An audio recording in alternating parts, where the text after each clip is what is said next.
up guys, welcome back to the channel. This is going to be a really short video just because we're going to be installing something very small and simple. So it's not going to take very long to be able to install this. It's a glass protector. I purchased it from Amazon. I have Prime, so it took like about 2 days for it to get to my house. But I've had it for a while, I just haven't installed it. But let's go ahead and start installing this. I'll show you guys what it looks like, what it comes with. I already opened it because I wanted to see what it came with, and it actually comes with everything that you need to be able to prep it. So let's go ahead and start doing this. Alright, so here is a package. Now when you open it, the glass actually comes inside the material. So here's the glass. It'll come inside this here. Here's the other one. I haven't taken it out yet, but the glass is inside here. And then you pretty much have your materials that you need to be able to install it and prep the area. So inside this package here, I already opened this one. It comes with the alcohol prep pad, which is actually necessary to be able to install this to remove any contaminants that are on the area. Here's to clean the area before actually applying the alcohol. And I'm guessing this is to try to remove the protectant on here.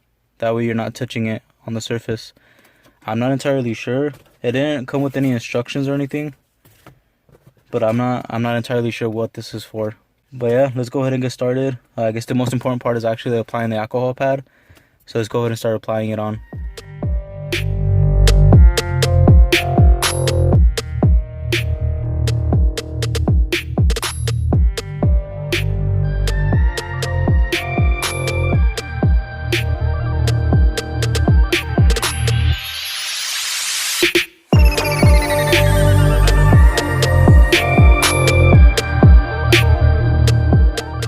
Alright guys, so here are how the screens came out.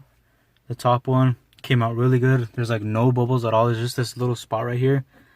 Like a little piece of dust got in there when I was installing it. I'm not going to take it off to try to remove that. It's going to be too much work. But other than that, the bottom one is the one that I had a lot of issues with. So I don't know if you guys can see really good, but there's bubbles like these. Yeah, like these bubbles around the edges right here. So it's only around the edges where the bubbles are at. The middle I was able to get it perfectly fine. Even pushing on it, it doesn't come off. I could try to push it as much as I can, push it outside, and it just doesn't go down.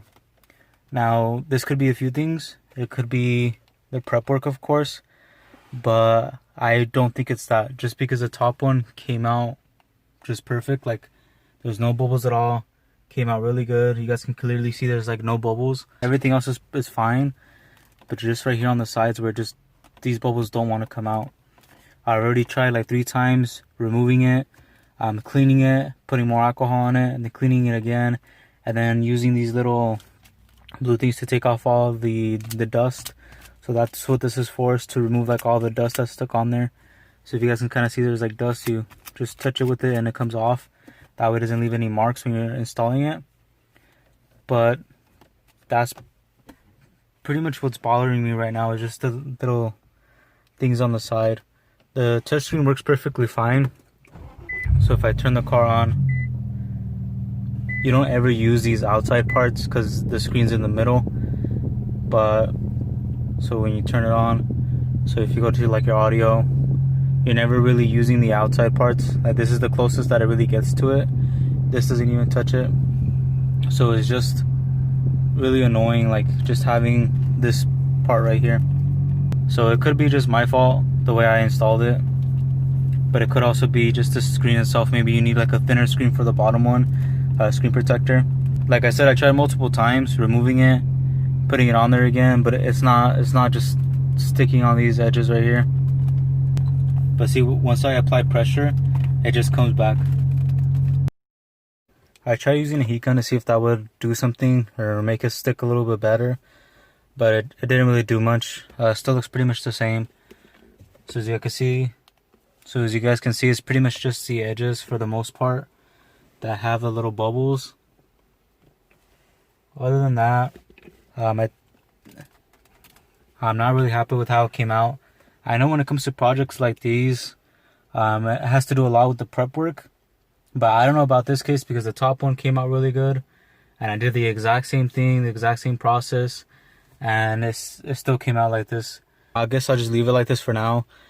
I do plan on upgrading this anyway to a Tesla screen. So I think that'll look a lot better than just having two screens. I don't have navigation or anything. So I think upgrading to the Tesla screen where I'm going to have navigation, pretty much upgrade everything. It's going to look overall a lot better. So I'll leave a link anyway for you guys to check it out, just in case you're interested in trying it out yourself. Like I said, it could be just my fault, not prepping it correctly. But I tried several times, removed it, cleaned it, used a little blue sticky thing, and started tapping it so I could take off all the contaminants or the little dust all over the place.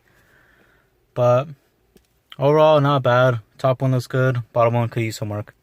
I'll leave a picture right here where I purchased it from on Amazon.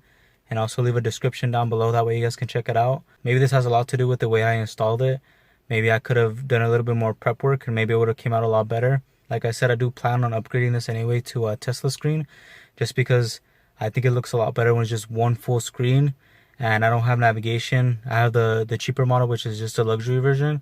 So I don't have any of those cool features. And upgrading that's going to be really a huge upgrade. But I do plan on doing a lot of reviews on parts that I've purchased for my car. So for example, I have the AMS lower downpipes. I also have a full exhaust. I also have a JB4 and the AMS intakes. So I'll be doing a review on that very soon. I just ordered a new phone, which is the Note 20. It has a really great camera. It's a great video as well. So I'll be able to record a lot of that and be able to stabilize it so you guys can see a lot of the content and what I'm pretty much putting out there. I also plan on getting like a GoPro, that way you guys can see me driving the car, how it performs. So if you guys are interested in those videos, please make sure to subscribe, hit the bell notification, share the video. Yeah, that's gonna conclude it. It's really hot outside. I'm in Arizona, so I'm like sweating right now. I don't know if you guys can see that, but I'm like sweating all over the place. So I'm gonna go ahead and end the video. Thank you for watching, and I'll catch you guys in the next one. Peace.